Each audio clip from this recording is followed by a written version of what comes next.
So academic career coaching really comes at three different levels. There's three different tasks we're trying to accomplish at each level. And the first level is what I call higher order, and it's really about understanding who you are, clarifying your career identity.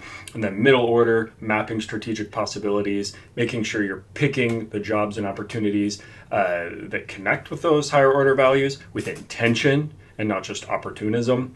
And then the lower level is systematizing forward progress. And that has to do with milestones and mapping out specific goals and deadlines and timelines, energy flow. And so each of these work together. They're, chronologically, perhaps we start at higher order, clarify that identity so that way that flows into helping you have a clearer picture of the kind of projects you want to do next, and then ultimately down into the lower order, the day-to-day, because when they're connected iteratively, they work the best.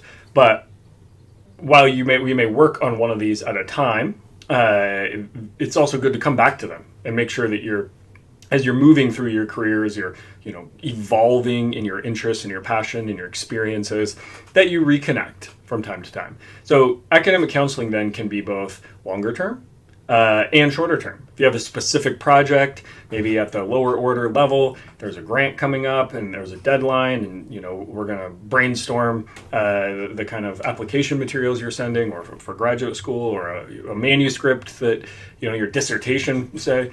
You need to get through some writer's block. All of that is fine. It can be focused on a specific task. But then also, it's great to know that you have a coach available that you can go call again and go, have another session or two, or go back to when you have that next piece.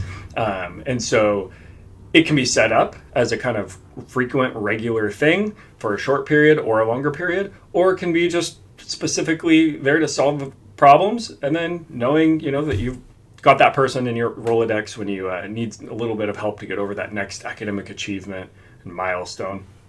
And ultimately, all of this is to help make sure that as you go through your career, which is not just one job, right? A career is a series of jobs and projects, that you are picking the jobs and projects with a kind of vision, with a kind of confidence that build into a body of work that you will be proud of, that you'll look back on with satisfaction, that you're excited to get out of bed in the morning and get to work on.